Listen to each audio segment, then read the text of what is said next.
A pleasant morning and welcome to the 777 Prayer and Health Ministries.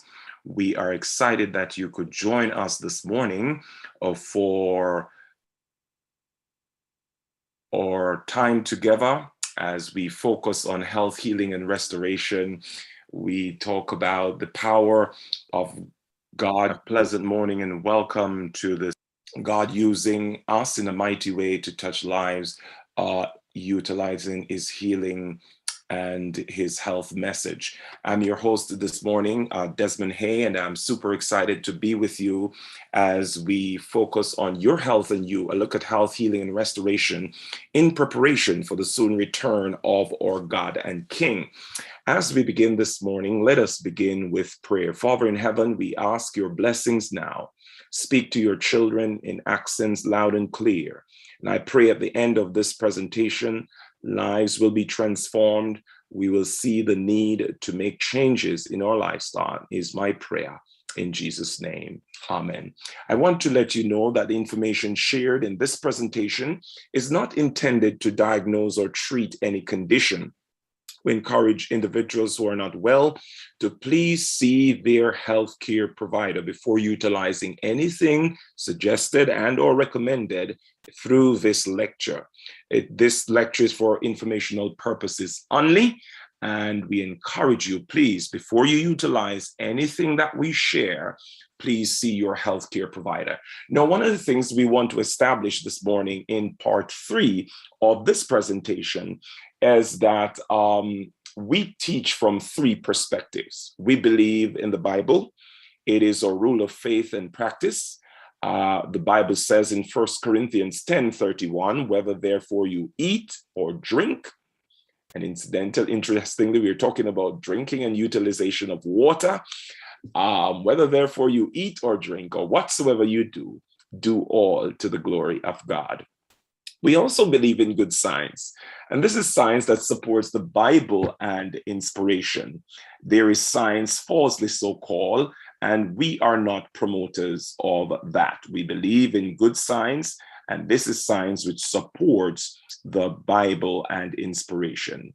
We also believe, ladies and gentlemen, in inspired writing. We believe that the gift of prophecy is one of the identifying marks of God's special people, and God has been giving instructions to his children throughout time, from the beginning of time until now, and he has never left us alone. And so he is guiding us in these last days with instructions through the gift of prophecy. And we believe it was manifested in a very special way in the life and ministry of Sister Ellen White. Many of her books will be a guide in these lectures, and we are very grateful for the powerful ministry she has had and the impact on the lives of people to date that Seventh-day Adventists are recognized.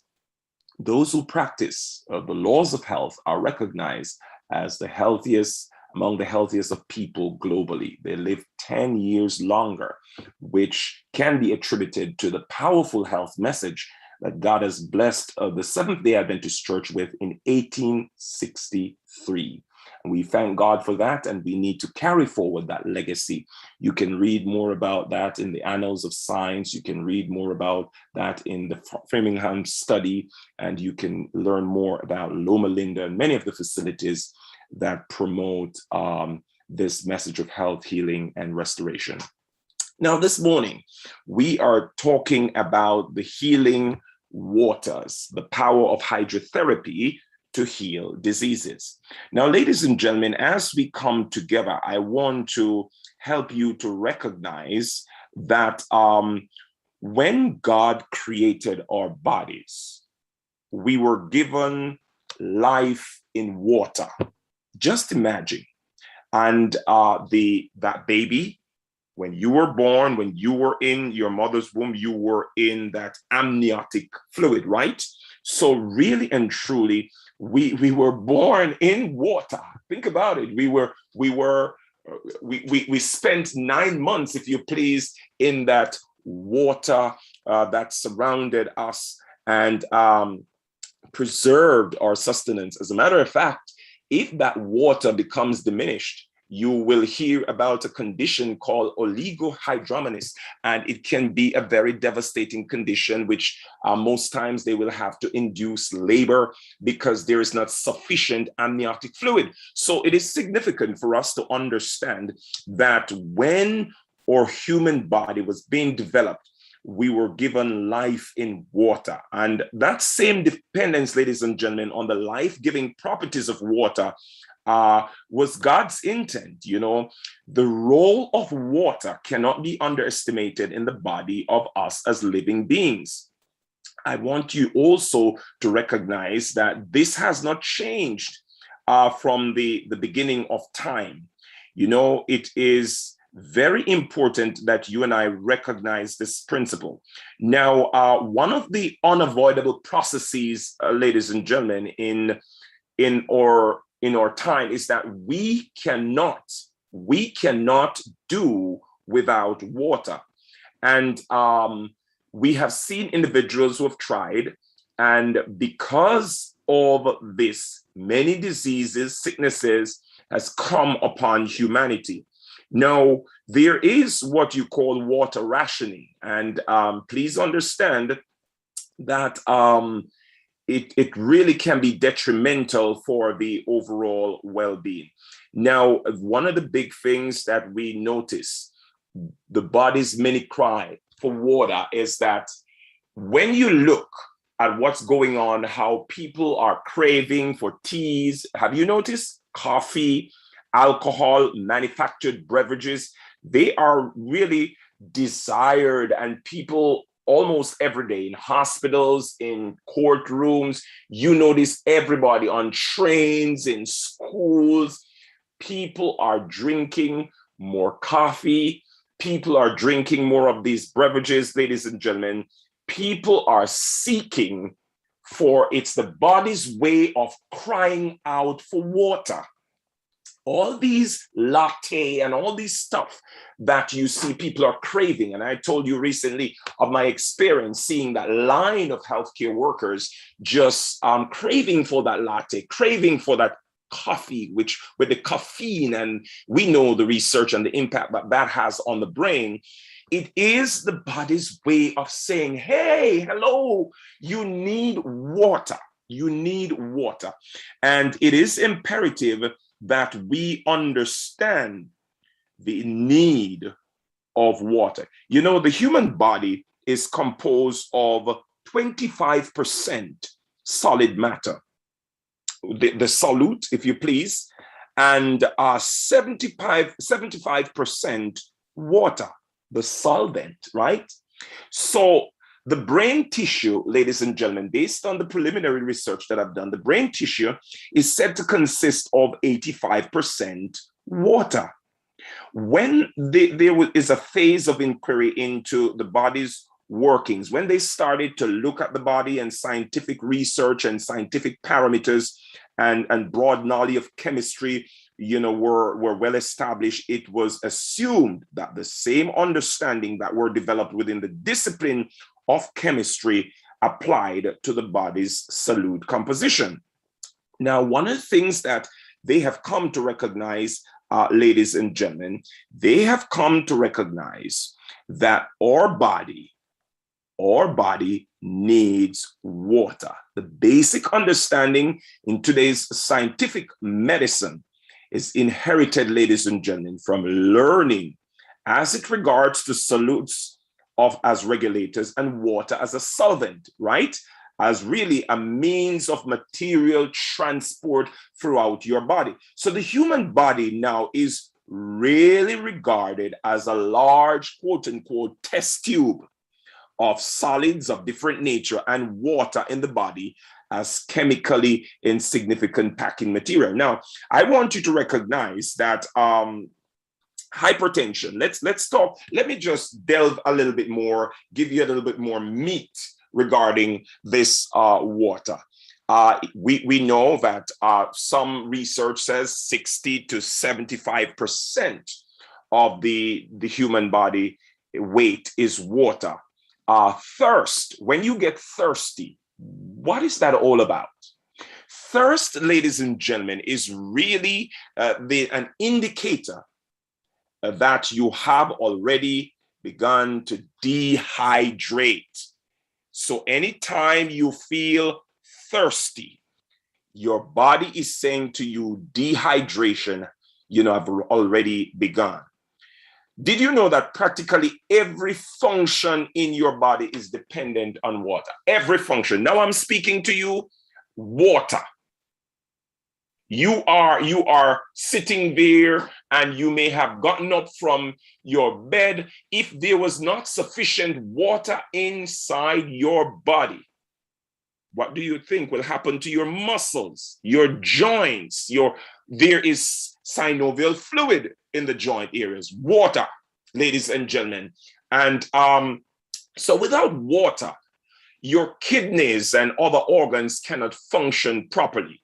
Your muscles and your bones and your tendons, ladies and gentlemen, they cannot function effectively. Water is so crucial. Water is so crucial for health and well-being that if you and I refuse to utilize water, we will pay for it. As a matter of fact, water is needed to moisten the air we breathe. The nasal membrane must be kept moist. Can you imagine? Have you ever been at a place where you have totally dried out and you can feel the hot air coming through your nostrils? You need water. The regulation of body temperature, your sweat glands, they are constantly working to produce moisture and to really prevent exhaustion and heat stroke. Water really regulates your body processes. 4/5 of the blood is water. Now there is still no cure for kidney failure, right? Dialysis and transplant, it says the only cure. Kidney and urinary tract problems are the cause of about 8.4 plus million visits to the doctor each year. And that is equal to about close to 40,000 visits each weekday.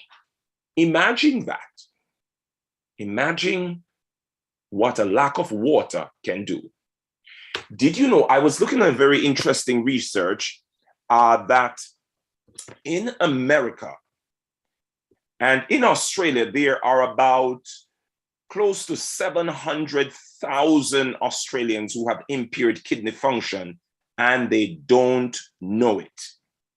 Can you imagine that, ladies and gentlemen? What about America? What's going on in America with kidney-related problems? And I want you to know, ladies and gentlemen, it is a crisis happening in this nation. It is said that compared to whites, and let me just break this down a little bit here to give you a context. Most of my listeners on this morning are of Afro-Caribbean or African-American, Hispanic background, right? Now, African Americans, Hispanics, and American Indians are at high risk of developing kidney failure. And this risk, of course, is due to the high rates of diabetes and high blood pressure in these communities. But I want to share with you something. African Americans, let's take this, and I use this term in reference also to Afro-Caribbeans who have migrated and are living in this context. African Americans and Afro-Caribbeans are almost 4 times as likely as whites to develop kidney failure. So when African Americans really develop these kidney-related problems, they are more likely to develop more difficult complications. African Americans make up about 13% of the population, and they account for a whopping 35% of the people with kidney failure in the United States. Diabetes and high blood pressure are the leading causes of kidney failure among African Americans. I wanted to pause parenthetically this morning to show you the grave crisis we are in as a people, as a nation, and there is power in changing this trajectory in water. Now, ladies and gentlemen, or Hispanics, there are a growing number of Hispanics who are diagnosed with kidney disease each year. Since 2000, listen to this, since 2000, the number of Hispanics with kidney failure has increased by more than 70%. Compared to non-Hispanics, Hispanics are almost 1.3 times more likely to be diagnosed with kidney failure. We are in a crisis in this nation regarding water, and regarding these illnesses. Now, ladies and gentlemen, I hasten on to say to you that the kidneys, which really is an organ that is composed of about 1 million filtering tubes, each one closely coupled to its own blood supply, right? So each kidney weighs about 150 grams thereabout, and is about the size of your fist. So everybody right now, if you're able to, just clench your fist. You know, that's about the size of your kidney. No, for organs that are so small, when you study the body physiology and the biology, the whole thing, they have a number of vital roles to play, especially these kidneys, crucial. They remove waste from the body. Nutrients that cannot be used by the body becomes what? Toxic and need to be removed from the blood. Helps to control your blood pressure, aids in the production of red blood cells. What else? Controls your body chemistry. We're talking about your kidney by regulating the amount of salt and water and other chemicals circulating in your body. It helps to keep your bones strong and healthy. The kidneys play a very crucial role in the absorption of vitamin D, and you name it, the kidneys. Now, ladies and gentlemen, I want you to recognize that your body and mind has been crying out for water. Now, I want you to understand that without water, our body will begin to disintegrate. It's that crucial. Now, let's talk about something as simple as hypertension. Hypertension, we're told, they say, oh, it's generally not cured. It's treated during your lifetime. Asthma is not cured. Inhalers are the constant companion of the afflicted. Peptic ulcers, they say, oh, we cannot cure that. Antacids have to be nearby all the time. Allergy, no, we cannot cure that. You just have to depend on all these medication. Arthritis, not cure. It's just going to cripple you, and so on and so on. Now, based on the preliminary assumptions of the role of water, it has become a practice to regard a dry mouth and sensation of the body that you are in need of water. These things, ladies and gentlemen, need to be observed. One great researcher, Dr. Batman J, in Water Cures, an amazing book that you need to really read, ladies and gentlemen. He has written extensively on the power of water. And I want you to recognize this morning that we are in a serious crisis when we fail to utilize water. Now, some important properties now regarding water, which I want to talk about. We're talking about healing waters. Now, scientific research, ladies and gentlemen, shows that water has many properties besides being a solvent and a means of transport. Oftentimes, you ask individuals, what's the role of water? Yeah, transport things around the body. It helps with the blood and da. But Failure to really acknowledge, ladies and gentlemen, the many other properties of water in the regulation of different functions in the body has produced this pitiful confusion that really has impacted modern science. Now, I've worked with so many individuals who I have used water effectively, water therapy effectively in that healing and that restorative process. Why is it that there much more isn't being presented and water isn't being talked about as it should? You know, when you go to the doctor, why is it that they are not checking about these things, ladies and gentlemen? Water, it has firmly established as an essential role in all aspects of the body's metabolic, water-dependent chemical reaction hydrolysis, which is really similar to the chemical powers of water. And it makes a seed grow, it produces a new plant. So the power of water, ladies and gentlemen, is used in the chemistry of life. Now, in your cell membrane, you have the osmotic flow, right, of water through the membrane, and it can really generate hydroelectric energy. Yes, that is really stored in the energy pools in the form of what you hear about ATP, adenosine triphosphate, and ADP and GTP, which is used for elemental exchange. ATP and GTP, they are really chemical sources of energy in the body.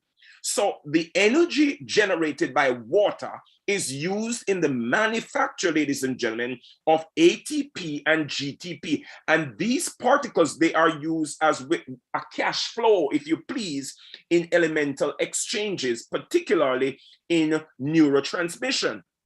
Water, ladies and gentlemen, we're just talking about the healing waters. Water also forms a particular structure, pattern, and shape that seems to be employed as adhesive material in bonding cell architecture. Water, like glue, ladies and gentlemen, it sticks solid structures in the cell membrane together, developing what we call the stickiness of ice at high body temperature. Water. Let's talk about your brain. There are products manufactured in your brain. They are transported on what? Waterways to their destinations in the nerve endings for use in the transmission of messages. There seems to exist, ladies and gentlemen, several small waterways, or what we call microstream, along the length of the nerves that float that packaged material along your body system. They are called what we call what? Microtubules? Yes, water. Proteins and the enzymes of the body functions effectively and efficiently in the solutions of lower viscosity. Water. That is, ladies and gentlemen, that is true of all receptors in your body and mind. So why am I saying this? I want to submit to you that water, the solvent of the body, regulates all functions, including the activity of the solutes it dissolves and circulates. And it becomes crucial for us who are doing some amount of scientific work, some amount of training, to really focus on the healing power of water. Now, this series really is aimed at helping individuals to utilize water in the healing of diseases and conditions. So let me just whet your appetite here this morning. Number one, so we established that the body's thirst signals will undoubtedly help you to recognize that, listen, you are becoming what? Dehydrated, and you need water. Now, let's talk about chronic pain, which include dyspeptic pain. So when someone has dyspepsia, pain, rheumatoid arthritis, pain, angina, that's hard pain on walking or even at rest, Yes, anginal pain. What about lower back pain? Intermittent claudication pain. You know, that's leg pain on walking, right? Let's talk about migraine and hangover headaches and colitis pain. It's and constipation, ladies and gentlemen. I want to submit to you this morning that water can profoundly impact all these conditions and can help. For example, if one is able to shift their understanding regarding these conditions, these pains can be treated with regular adjustment to daily water intake, no less than 2.5 quarts, 2.5 liters, if you please, in 24 hours should be taken a few days prior to the routine and regular use of whether analgesic or other pain relieving medications that individuals can use.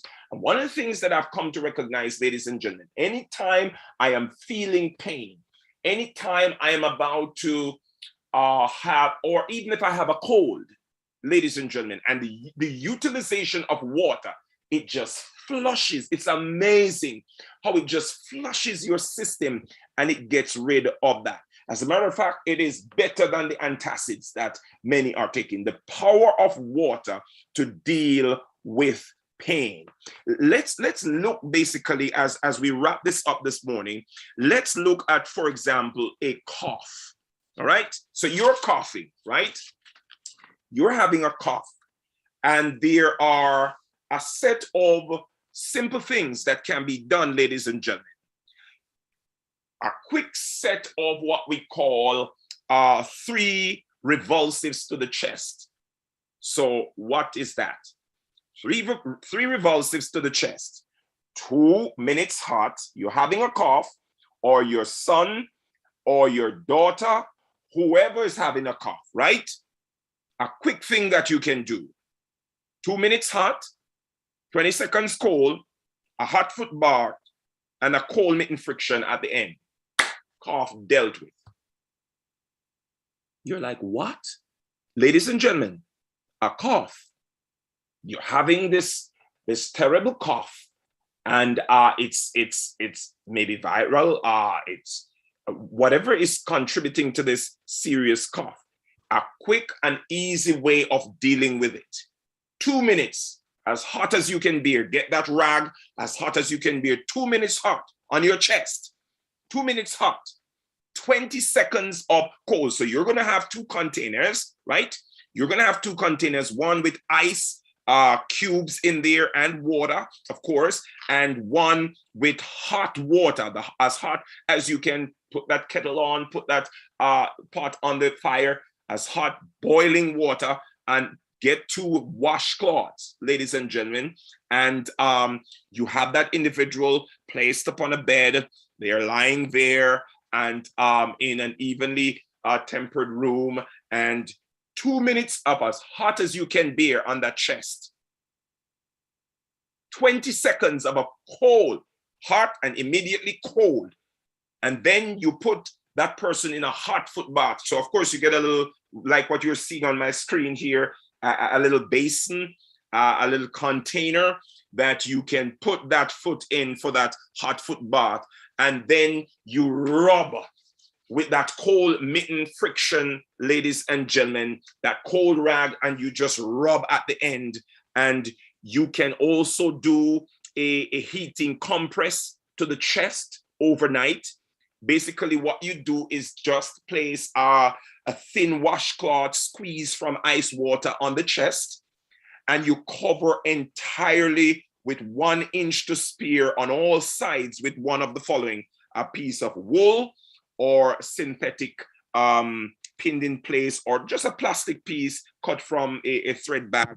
You dress the person warmly in a sweater, and then when you're removing, you sponge the chest with cold water or alcohol. And you give that individual some cough syrup.